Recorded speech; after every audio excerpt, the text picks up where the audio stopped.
কার্যক্রম নিষিদ্ধ থাকা আওয়ামী লীগের মিছিল যে দিনকে দিন বাড়ছে সেটি এখন পুরাতন খবর।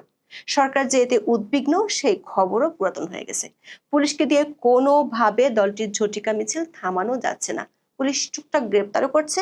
পুলিশকে বাধ্য করতে ডিএমপি কমিশনার শাস্তিমূলক ব্যবস্থা নেওয়ার ঘোষণাও দিয়েছিলেন। ভেবেছিলেন তাতে কাজ হবে, কাজ না হওয়ায় পুলিশকে ভয় দেখাতে 3 পুলিশ কর্মকর্তাকে সাসপেন্ড করেছে। বিডি নিউজ 24 এর খবরে বলা হয়েছে, পুলিশের বিশেষ অভিযানের সময় থানায় অবস্থান করার অভিযোগে মোহাম্মদপুরের এক সহকারী কমিশনার সহ 3 কর্মকর্তাকে প্রত্যাহার করা হয়েছে।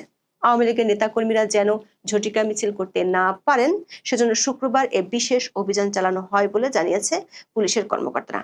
তাতেও খুব বেশি কাজ হয়নি। 19 সেপ্টেম্বর রাজধানীর 26টি স্পটে মিছিল করেছে আওয়ামী লীগের নেতাকর্মীরা। এমন খবরে রীতিমতো ঘুম হারাম হয়ে গেছে অধ্যাপক ইউনূস ও স্বরাষ্ট্র উপদেষ্টার দপ্তরের। এতদিন 2-1টি জায়গায় মিছিল বের হতো, কিন্তু শুক্রবার জুমার নামাজের পর প্রায় একই সময় এই 26টি জায়গা থেকে মিছিল করেছে দলটির নেতাকর্মীরা। গোয়েন্দাদের তরফে ইউনূসের দপ্তরে একটি বিশেষ বার্তা গেছে। বার্তাটি হলো, কলকাতায় বসে দলটির নেতারা প্রায় প্রতিদিনই দেশে কিভাবে তৎপরতা চালানো হবে তা নিয়ে বৈঠক করছেন।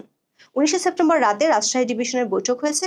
গোয়েন্দাদের আশঙ্কা, খুব শিগগিরই দলটি দেশের বিভাগীয় পর্যায়ে ব্যাপক হারে ঝটিকা মিছিল শুরু করবে।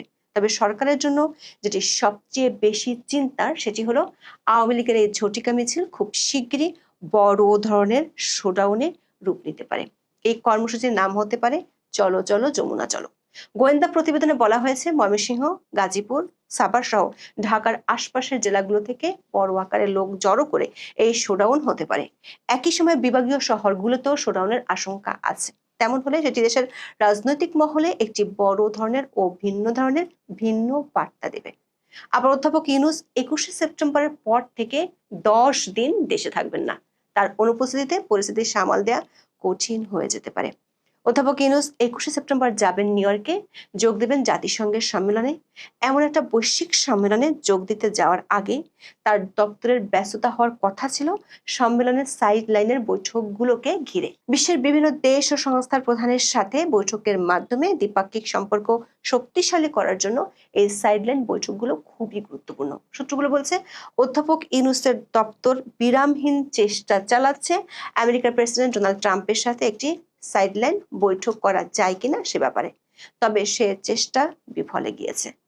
বিদেশি সরকার প্রধানদের সাথে সাইডলাইন বৈঠকের চেয়ে এখন অধ্যাপক ইউনূসের চিন্তা দেশের অভ্যন্তরের রাজনীতি নিয়ে। সেজন্য তিনি সাথে করে দেশ থেকে উড়িয়ে নিয়ে যাচ্ছেন 3 দলের 4 নেতাকে।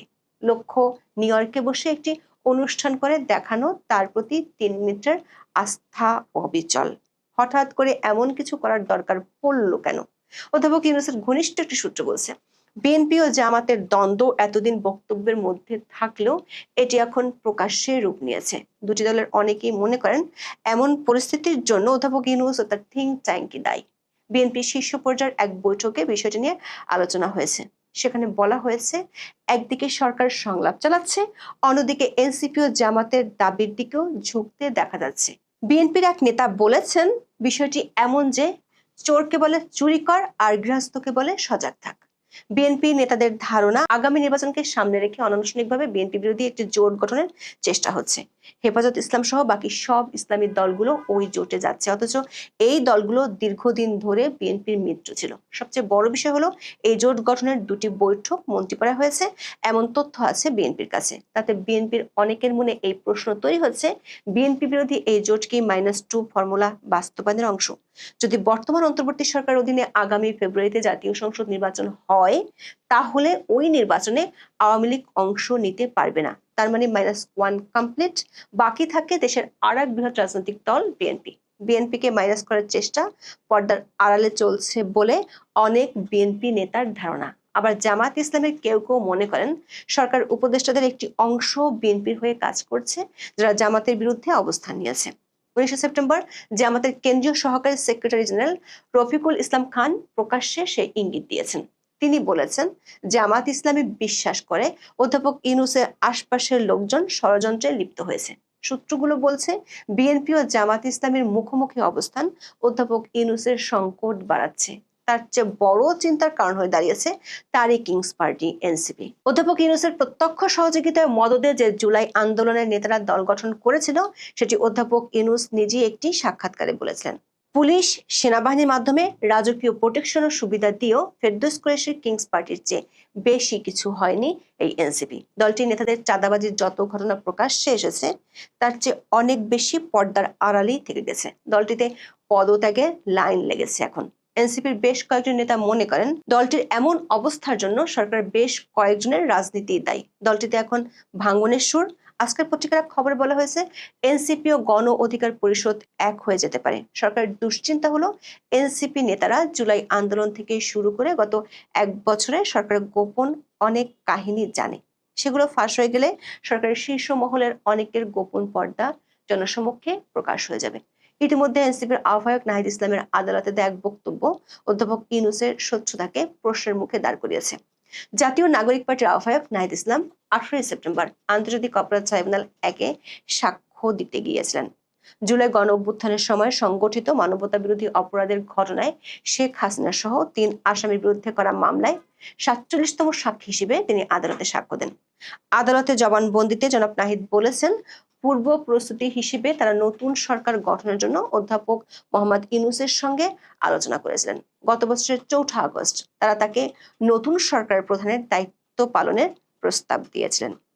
নাহিদের এমন বক্তব্য নিয়ে বেশ আলোচনা হচ্ছে। শেখ হাসিনা পদত্যাগ করেছিলেন 5 আগস্ট। তার মানে নাহিদরা কমপক্ষে একদিন আগেই নিশ্চিত হয়ে গিয়েছিলেন শেখ হাসিনা পদত্যাগ করছেন। সেটি কিভাবে নিশ্চিত হয়েছিলেন সে প্রশ্নের চেয়েও নাহিদের বক্তব্য সত্য হলে এটি পরিষ্কার অধ্যাপক ইউনূস শপথ নিয়ে প্রধান উপদেষ্টা হওয়ার পর মিথ্যা তথ্য দিয়েছেন। ব্রিটিশ সংবাদ মাধ্যম ফিনান্সিয়াল টাইমসের বৈদেশিক বিষয়ক প্রধান ভাষ্যকার গিরিয়ান রাহমানের উপস্থাপনায় একটি পডকাস্টে কথা বলেছিলেন শান্তিতে নোবেল বিজয়ী অধ্যাপক ইউনূস। রাহমান রিভিউ নামের ওই পডকাস্ট অনুষ্ঠানে কথোপকথন লিখিত আকারে প্রকাশ হয় 2025 সালের 30 জানুয়ারি। সেখানে প্রধান উপদেষ্টা হতে রাজি হওয়ার আগে ও পরে কি ঘটেছিল তা জানিয়েছিলেন অধ্যাপক ইউনূস।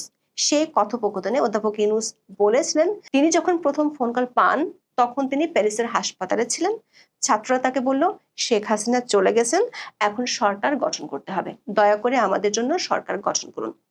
দর্শক খেয়াল করে দেখুন, অধ্যাপক ইউনূস বলেছেন শেখ হাসিনা চলে যাওয়ার পর ছাত্ররা তাকে ফোন করেছিল, অথচ নাহিদ আদালতের সামনে দাঁড়িয়ে বলেছেন 4 আগস্ট শেখ হাসিনা দেশের প্রধানমন্ত্রী থাকতেই ফোন করেছিলেন।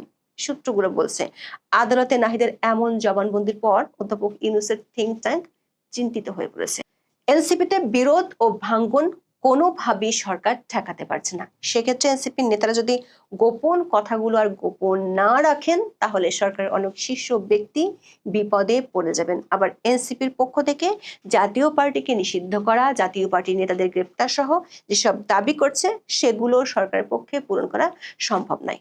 জাতীয় পার্টির শীর্ষস্থানীয় 2-1 নেতাকে গ্রেপ্তারের উদ্যোগ নিয়েও বিএনপির বাধার মুখে সরে আসতে বাধ্য হয় সরকার।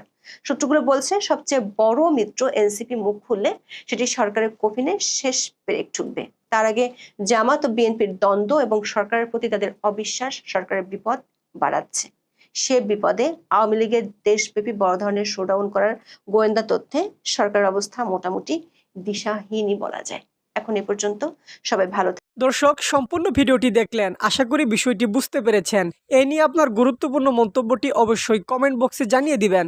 ধন্যবাদ।